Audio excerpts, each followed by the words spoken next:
মণ্ডল। মা তারার দর্শনে অবশেষে তারাপীঠে পৌঁছলেন বাঁকুড়ার যুবকরা। অবশেষে আজ মঙ্গলবার সকালবেলা 150 কিলোমিটার দণ্ডি কেটে সিদ্ধপীঠ তারাপীঠ মায়ের মন্দিরে এসে পৌঁছলেন বাঁকুড়া জেলার রতনপুর গ্রামের দুই যুবক নিমাই মণ্ডল, মিঠুন মণ্ডল।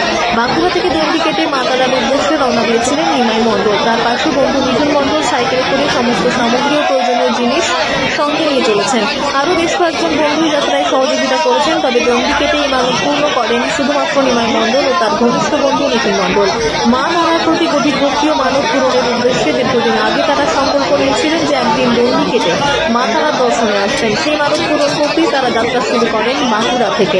প্রতিদিন প্রায় 5 কিলোমিটার করে এগিয়ে এসে অবশেষে আজ তারা মা তারার পবিত্র গর্ভগৃহে প্রবেশ করেন। তারাপীঠ মন্দিরে পৌঁছে তারা ভক্তি ভরে মা তারার দর্শন করেন, জানান প্রণাম। মা তারা যেন সকলের মঙ্গল করেন, সকলকে সুস্থ রাখেন, এই প্রার্থনাই করেন তারা। নিমাই মণ্ডল বলেন, 2022 সালে প্রথমবার মা তারার কাছে এসে আমি প্রতিজ্ঞা করেছিলাম একদিন নিজের মানত রক্ষা করে দণ্ডি কেটে দর্শনে আসবো, আর সেই স্বপ্ন পূরণ হয়েছে। পথে অসংখ্য সাধারণ মানুষ তাদের দেখে প্রণাম করেছেন, কেউ কেউ সাহায্যের হাত বাড়িয়ে দিয়েছেন, কেউ দিয়েছেন খাবার বা অর্থ। সেই ভালোবাসাকেই অভিহিত এই দুই যুবক। তারা বলেন, আমরা ভাবতে পারিনি কজন মানুষ আমাদের এতটা ভালোবাসবে। ভালোবাসা, মায়ের আশীর্বাদ দুটোই আমাদের সবচেয়ে বড় প্রাপ্তি।